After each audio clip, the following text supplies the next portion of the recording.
Hello gamers, it's SoftKitty99 in the classic beta stress test, and today I'd like to look at the options for the Undead. If you wish to play Undead, there are 5 different classes that you can play: Warrior, Rogue, Priest, Mage and Warlock.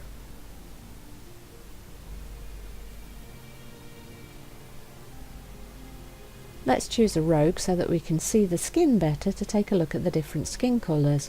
So we start with a bluish grey colour and move into the greens. So it looks quite sickly and sad, poor guy. Oh, they are quite nice thematic choices for the Undead. There you've got the greys. The colours really do match the theme of the Undead race. There you had a brown and then you go back to the greens. So it's quite a nice choice for the theme, isn't it? Now we'll take a look at the face.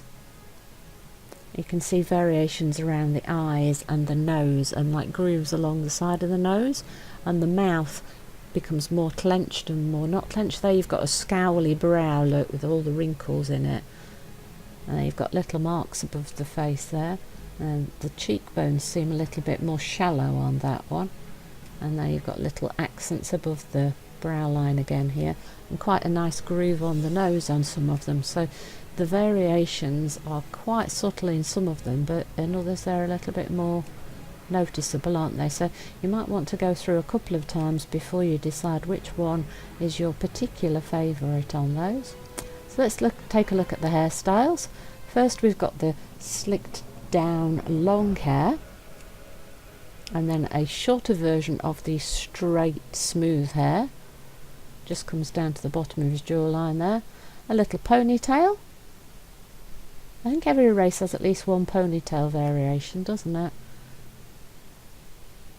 And is that slightly longer than the original one? Yeah, I think it is. And that, oh, is that no hair at all? That's the bald version, completely bald there. He's lost all his hair, poor guy. And then we have a version of the mohawk here. It's a spiky mohawk. And there we've got the straight hair again, but this one's pulled further forward over the face. It kind of masks part of the edges of the face. And there we've got the one that looks a little bit like rat tails, doesn't it? Because the little tufts in little straight bits. Oh, and there you can spike up your hair. So he's just lost a product on that one to get the spikes, hasn't he?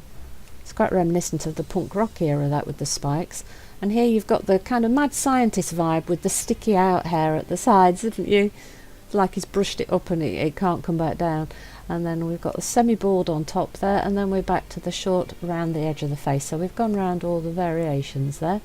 So let's use the slightly longer hair, I think, to see the colours. So you've got a greenish shade, and then you've got the grey, and that's a sort of brownish greenish grey, and then you've got blonde, quite a golden blonde that, and then you've got the lighter blonde, almost white, and then back to a variation of the green, and then into a sort of gold and a pale blue, and then a pale purple, and then almost a black there, and then we're back to the green shades again, aren't we? I think we've gone all the way, yeah, we've gone all the way around there. So you've got quite a variation in colour again available there.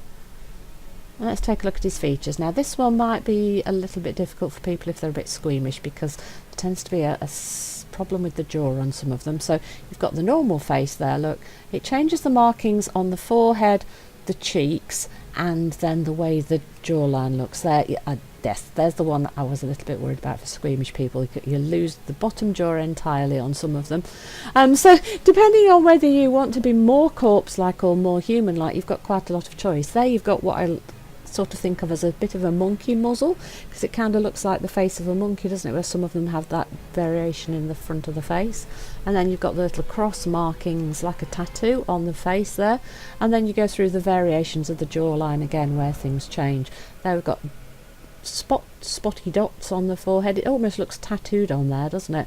And then you've got the variations again of the different jawlines, and there you've removed the dots on the forehead again, and we go through all the variations of the jaw again.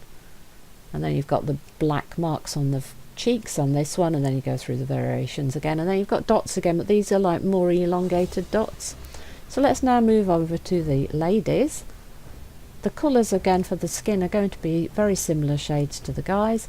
You have various different shades of greens and blues and greys, and even one's sort of brown like, so you've got quite a lot of choice. So you can think about what you want your person to maybe have died of or come back from, and then you choose the colours that you think match your particular idea for your character.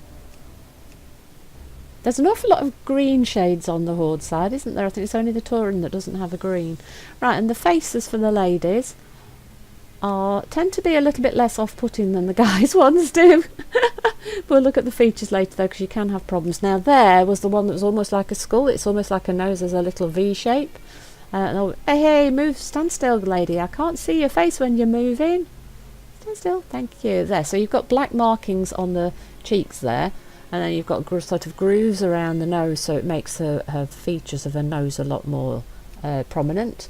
And then you go back to the cheeks again, and there you've got this sort of mournful, sad expression. And then you've got the black lips and the black cheeks. That's almost a goth-like face, isn't it? And then you've got the more pretty face, and then the sound of... She looks a little sad, I think. Don't you think? A little sad, poor girl. So let's take a look at the hair. You've got the straight bob there, and then the slicked back, slightly spiky for the ladies. The ladies version is less full than the guys, but it's quite nice and neat.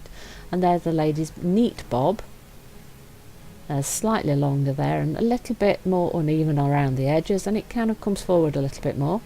And then the ladies' spiky, lots of product on that one. And then the straight slicked down hair. And then you've got the Marge Simpson, or the what was that from the it wasn't from the Addams Family, was it? It was one of the other versions where the hair just goes straight up on the head. It's one of those classic horror movies. I can't remember what it's called now.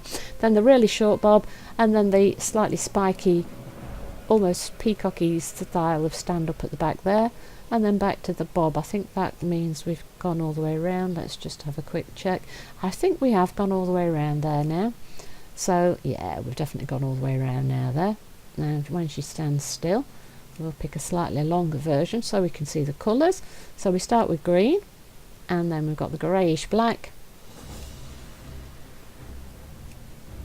and then moving into the green and the blondes, and a bluish green, and almost greyish green there, isn't it, that one? And the bluish tinge, and the purple, and black. And I think that's all the variations, isn't it? We're back to the green and the grey. Yeah, that's it. We've been through all the colours. So I think the colours are quite in keeping with the theme of the Undead, both for the skin colour and for the hair tones that are available. Yeah. So let's go back to the features. So she's got the markings on her cheeks on the beginning there. Let's move the hair so that you can see the face better. That's better, isn't it? So that one removes the markings from the cheeks, but you've got like the dots on the face. Then you've got the like monkey muzzle on the face there, and then the X again, and then dots right in the centre there, and then the coloured bottom of the chin, and marks across the eyes there. Oh, now she's moving again. You've got marks on the cheek there that you can see as we move. There you go.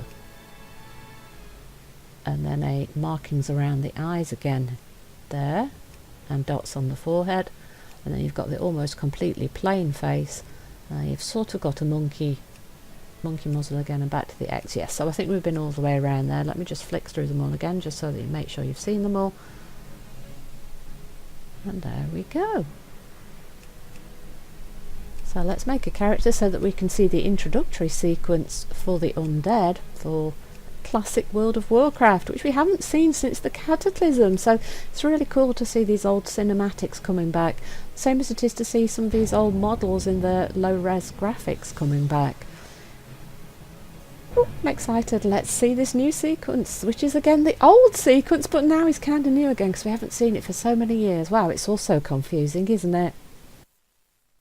Bound to the iron will of the tyrant Lich King, the vast undead armies of the Scourge seek to eradicate all life on Azeroth. Led by the banshee Sylvanas Windrunner, a group of renegades broke away from the Scourge and freed themselves of the Lich King's domination. Known by some as the Forsaken, this group fights a constant battle, not only to retain its freedom from the Scourge, but also to slaughter those who would hunt them as monsters. With Sylvanas as their banshee queen, the Forsaken have built a dark stronghold beneath the ruins of Lordaeron's former capital city. This hidden undercity forms a sprawling labyrinth that stretches beneath the haunted woods of the Tirisfal Glades. Though the very land is cursed, the zealous humans of the Scarlet Crusade still cling to their scattered holdings, obsessed with eradicating the undead and retaking their homeland. Convinced that the primitive races of the Horde can help them achieve victory over their enemies, the Forsaken have entered an alliance of convenience. Harboring no true loyalty for their new allies, they will go to any lengths to ensure their dark plans come to fruition. As one of the Forsaken, you must massacre any who pose a threat to the new order, human, undead, or otherwise. Hope you've enjoyed today's episode. Please don't forget to like, comment and subscribe, and I will see you in the next one. From SubKitty99, goodbye and happy gaming!